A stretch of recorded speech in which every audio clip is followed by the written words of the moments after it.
میں نے کہا بھائی اب تو اپنا اعتراض پیش کر لے، تجھے کون سی بات سمجھ نہیں آتی؟ کہتا ہے مولوی صاحب تم مولوی بیان کرتے ہو کہ سیدنا صدیق اکبر نے سارے سوراخ بند کر دیے، ایک سوراخ بچا ہے، اس پہ صدیق نے ایڑی لگائی ہے، نیچے سے سانپ آیا، اس نے آ کر ڈسا ہے اور جناب صدیق اکبر نے اپنے پاؤں کو حرکت نہیں دی۔ میں نے کہا بالکل ٹھیک ہے۔ کہتا ہے مولوی صاحب سوچ تو صحیح یہ کیسے ہو سکتا ہے؟ ایک آدمی جا رہا ہو، اس کے تلووں میں کانٹا لگ جائے، پورا جسم کانپ جاتا ہے، ڈاکٹر کے پاس جائے، وہ انجیکشن لگانے کے لیے سوئی رکھتا ہے، پورا جسم کانپ جاتا ہے، لیکن یہاں پہ سانپ ڈسے، ابو بکر اپنے پاؤں کو حرکت نہ دے، یہ کیسے ہو سکتا ہے؟ میں نے کہا پیارے اگر دل میں عشق مصطفیٰ ہو پھر ایک بار نہیں 1000 بار ہو سکتا ہے، اگر عشق مصطفیٰ نہ ہو پھر جناب والا اس کے تو کہنے کیا ہے؟ کہتے ہیں اللہ اکبر، تو عشق کی بات نہ کر، تو دلیل کی بات کر۔ میں نے کہا آزرا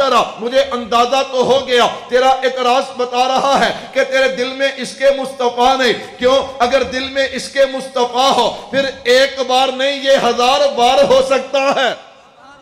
کہنے لگا دلیل ہونی چاہیے، صرف عشق کی بات نہیں۔ میں نے کہا ہاں ایک بندہ جائے گا جنت میں، کہاں جائے گا؟ تسی تھک گئے ہو بول دے نہیں، کہاں جائے گا؟ جنت میں جائے گا، جا کر کہے گا اللہ مجھے تیری جنت میں مزہ نہیں آیا، مجھے دوبارہ دنیا میں بھیج، میں تیرے نام پہ کٹنا چاہتا ہوں۔ یہ بندہ کون ہے؟ توجہ کرنا میرے بھائی، یہ بندہ کون ہے؟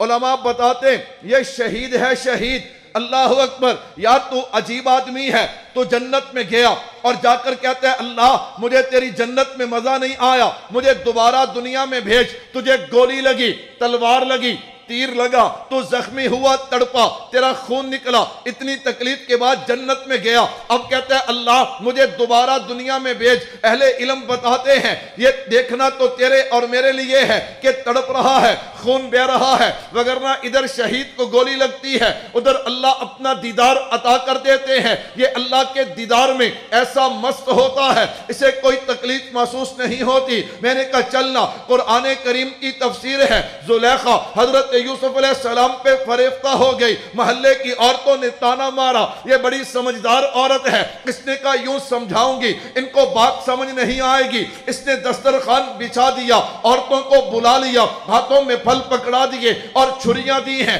کہا ان پھلوں کو کاٹو اور کھانا شروع کرو۔ جب انہوں نے کاٹنا شروع کیا، حضرت یوسف علیہ السلام کو اشارہ کیا، اب میرے نبی کا حسن سمجھنا، میرے نبی کا حسن کیا ہے، میرے نبی کا جمال کیا ہے۔ حضرت یوسف علیہ السلام سامنے آئے، نظر حضرت یوسف علیہ السلام کے حسن پہ پڑی ہے۔ چھریوں نے کاٹنا تو پھلوں کو تھا، لیکن وہ کاٹ انگلیوں کو رہی ہے۔ ہاں جناب چھریاں چل رہی ہیں، خون نکل رہا ہے، ہاتھ زخمی ہو رہے ہیں، لیکن کسی عورت نے یہ نہیں کہا ہائے ہم مر گئی، ہماری انگلیاں کٹ گئی، ہمیں تکلیف ہو رہی ہے، وہ تو مزے سے کاٹ رہی ہے۔ تو پھر مجھے کہنے دینا سامنے حسن یوسف ہو، انگلی کٹے تکلیف محسوس نہیں ہوتی، یہاں حسن یوسف ہے تو غار ثور میں حسن مصطفیٰ ہے، غار ثور میں حسن مصطفیٰ ہے۔ میں قربان جاؤ، یہی بات میں نے چند دن پہلے یہ 48 چک ہے وہاں پہ کہی، وہاں امام صاحب تقریباً 70 سال کے قریب ان کی عمر ہے،